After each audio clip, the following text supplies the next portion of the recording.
Good morning. Welcome back to another Blue Jay Acres video. I'm Charles. I hope you guys are having a wonderful day or night wherever you are when you're watching this.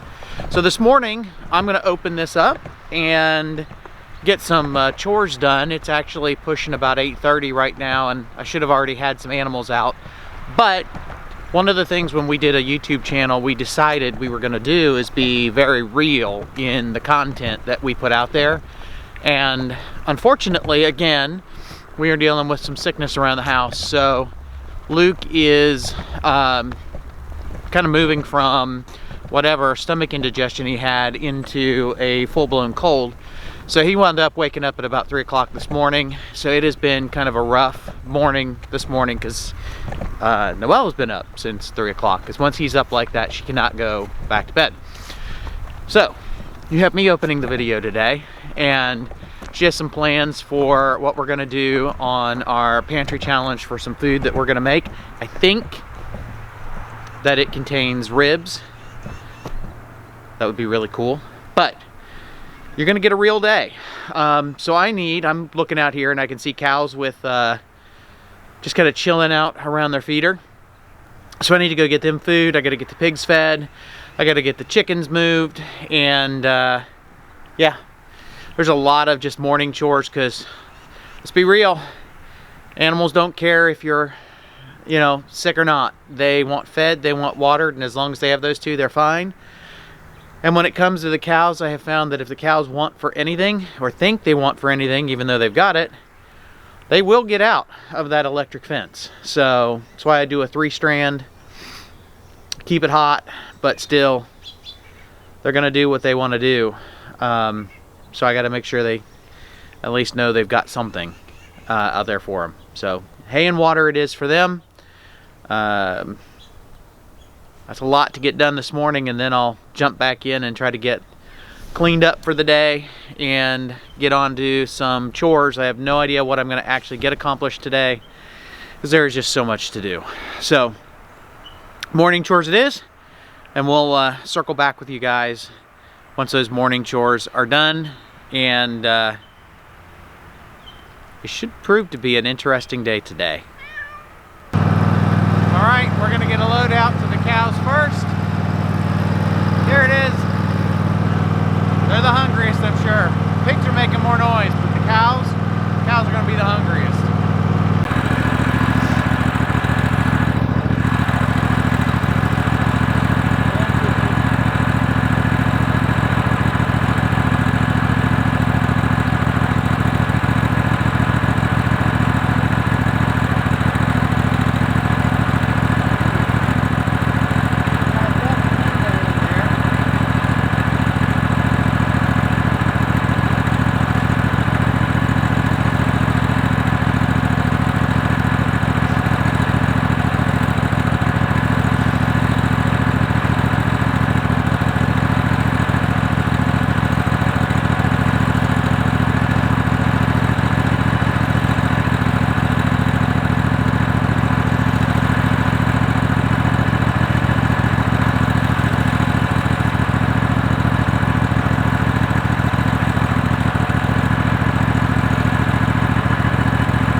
I don't know why I measure it out. Broiler feed's pretty much an entire bucket.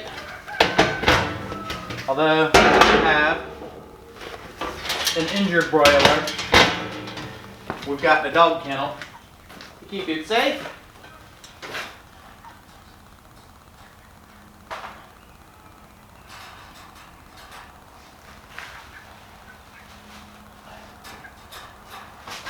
So we're going to feed it this morning too.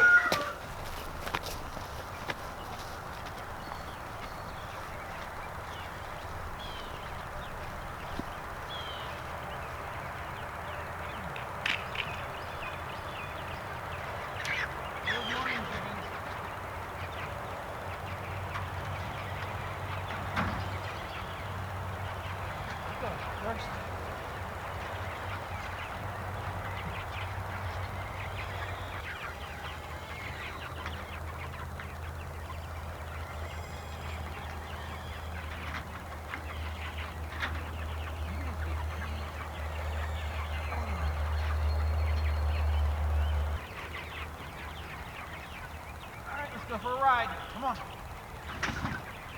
Come on.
All right, so I've got the pig food measured out, but as you can see, that was pretty much everything we had. But that'll get them fed. All right, so laying chickens are fed and watered. Pigs, turkeys, broilers, cows. I think I got them all. With that said, it's time to go in for some breakfast. We'll catch you guys in a few. All right, we are gonna try to get ourselves as close to the barn as possible because we have our feed store shopping haul that we need to get rid of. We gotta get it unloaded, get it into feed barrels. Showed you this morning that we were running very low on pig feed. I left that hay bale there. I know that you can actually see that.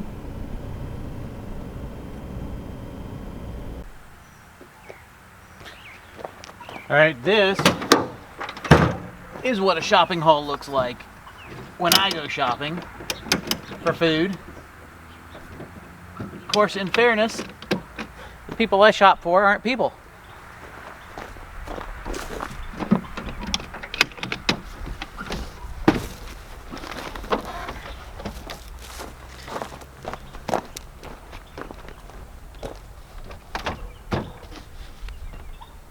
This is about the most that I can carry.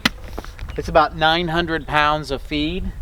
So it's 300 pounds of pork producer, 300 pounds of non-GMO, 17% protein for the laying birds, and up in the nose is 20% protein flock starter, which is what I give to our broilers to raise them out and grow them up nice. So I gotta get this unloaded.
As you can see, I still have quite a bit of this gravel piles left to go, and I really like to be able to start taking the truck through here. I got water totes down there, and I've got some other things that I want to get set up, which would make it just nicer if I could get the truck through this way.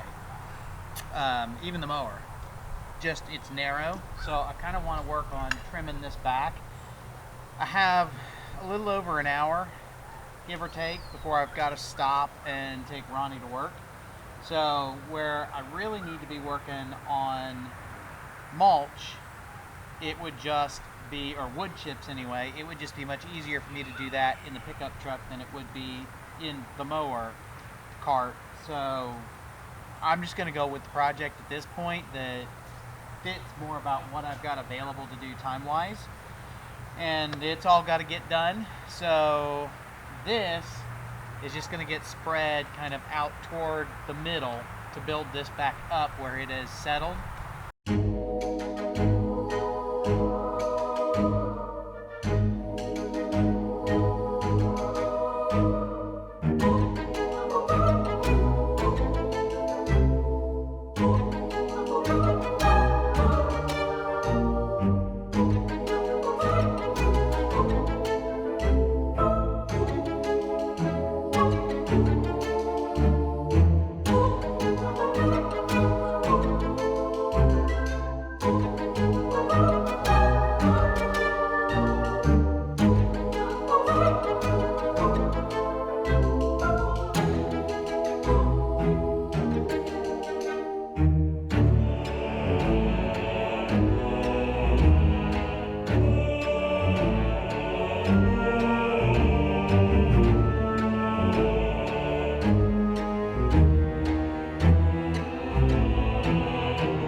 Alright guys, so I am not even going to show my face today. I'm actually even still in my pajamas. Too many nights of not getting any sleep this week, and I'm no good today.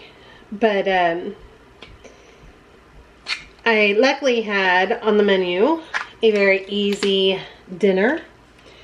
So I am just going to use this Kinder's wood-fired garlic seasoning here. I'm going to sprinkle that heavily on here, kind of like making a rub. I'm going to set my oven at 250 degrees. Oh, it smells so good. I'm also going to add some paprika.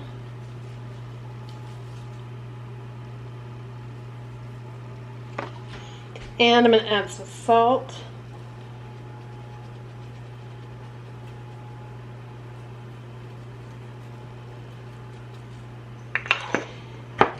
Then I'm going to cover this with some foil.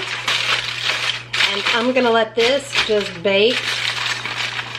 Wrap it best I can in this foil. I'm going to let this just bake at 250 degrees for a couple hours. So it is 4, so about 6 o'clock. I'll take this off. We'll make a barbecue sauce, put it on top, and put our baked potatoes in the oven.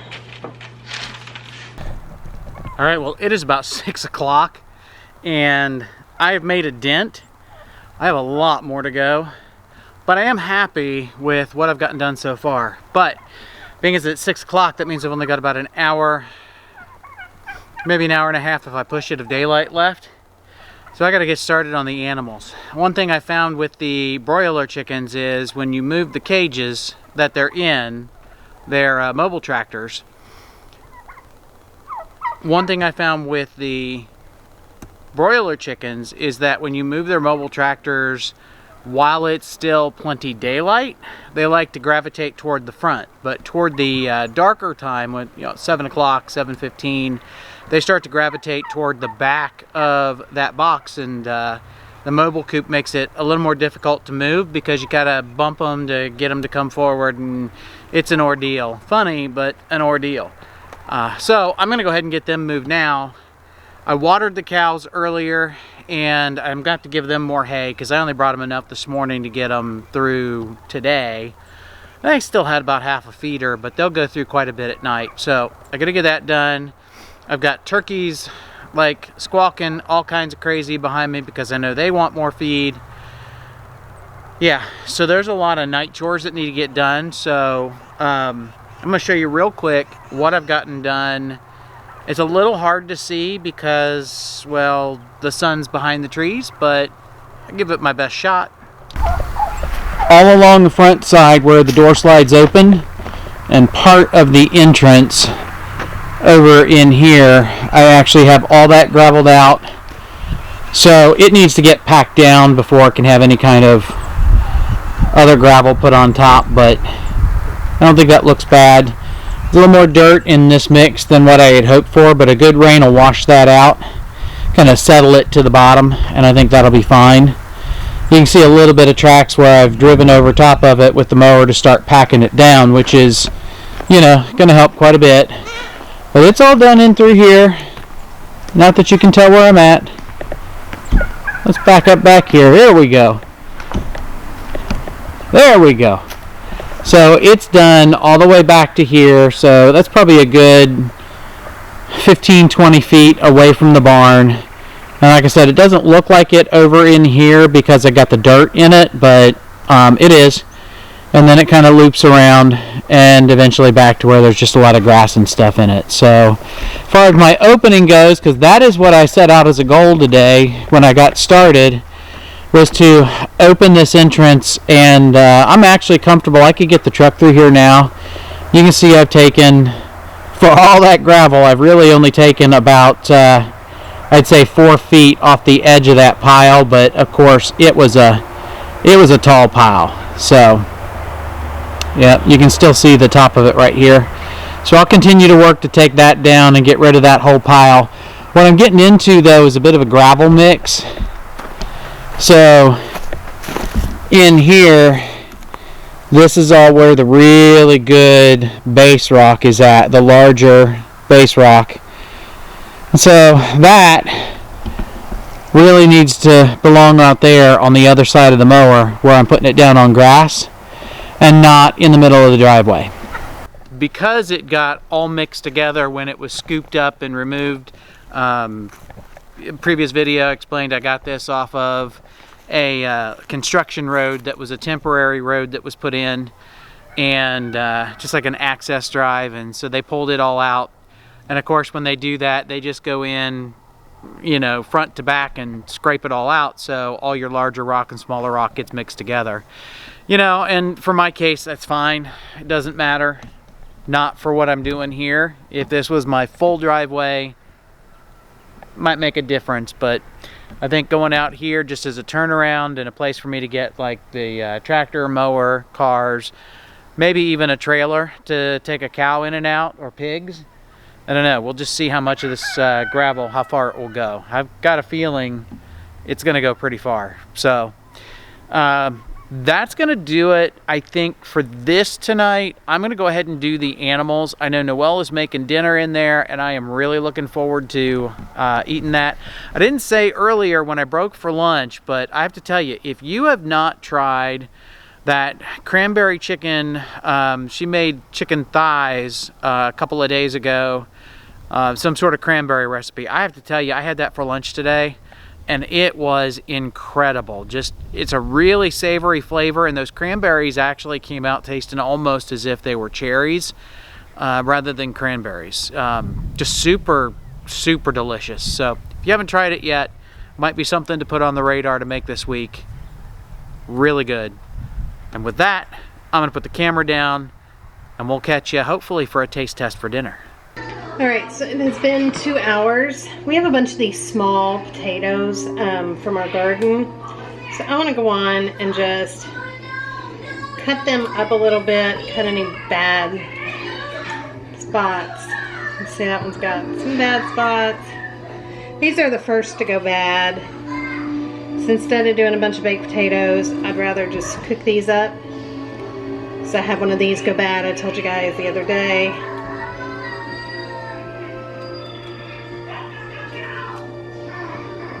Too much bad.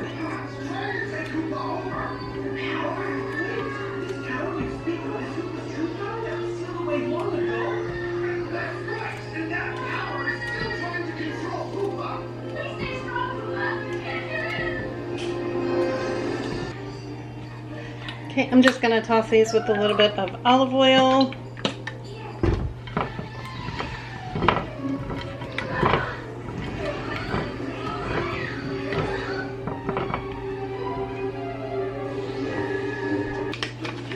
Some garlic salt.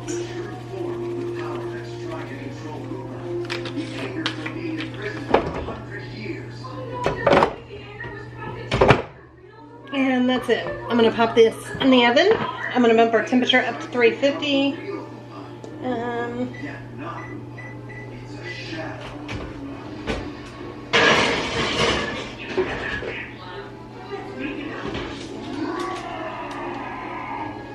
Gonna pull out our ribs. Take a peek at what's happening here.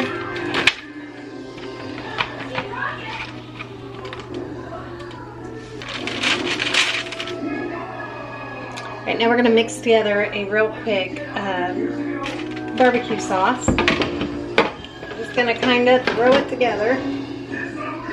Set in a bowl, I am gonna add a little bit of vinegar. I'm just got rice vinegar. I had it out from the other day. Here I'm just going to be using a little bit. Of stuff I've already got open in my fridge.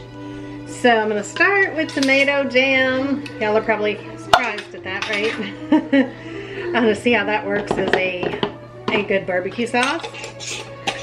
Then I also have a roasted tomato sauce already open because I was making it using it like a marinara sauce in a protein bowl.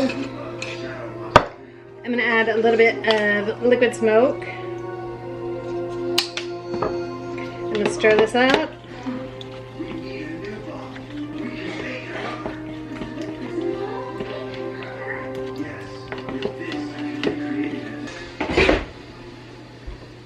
Alright, well, I wasn't going to cook it, but that's pretty thin, so I think I need to add a little bit of cornstarch and thicken this up a little bit.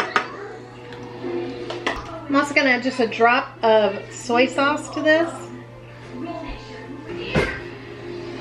Give it a quick stir.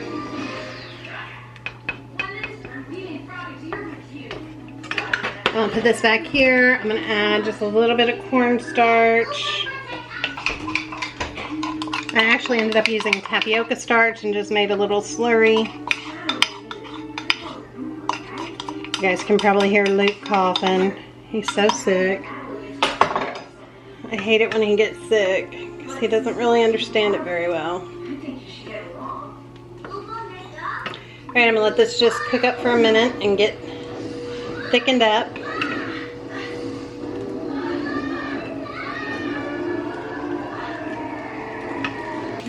After tasting it, I think it needs just a little bit of molasses in here as well.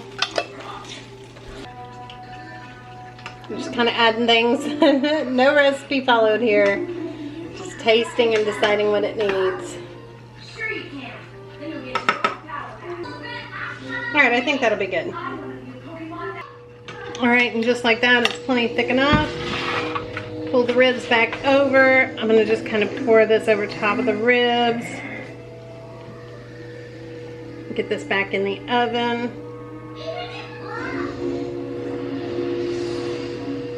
Yeah, it smells so good.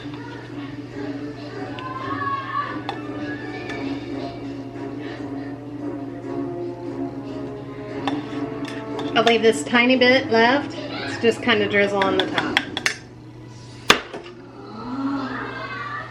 Alright, this is going back in the oven.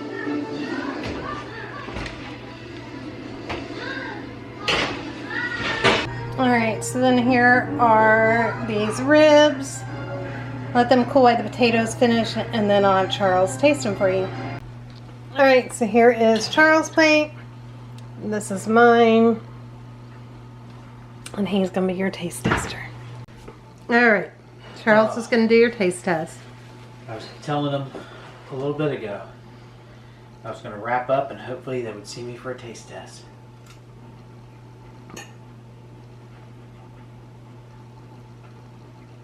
The rest of our little potatoes. Well, I think there's still actually a couple more.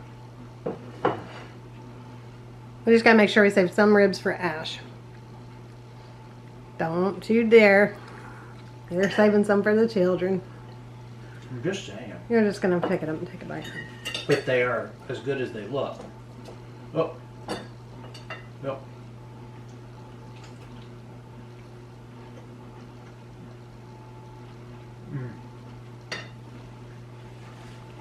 Turn out good? Mm-hmm. I thought they were really good. I would like it with a little bit more of the tomato jam on top just because I can taste the tomato jam as much as I would like to. I can't believe we ate them all. Oh, I did not. Alright, you guys, that's going to wrap it up for us tonight. I hope all of you guys have a great day or night wherever you are, and we'll see you tomorrow. Bye, everybody.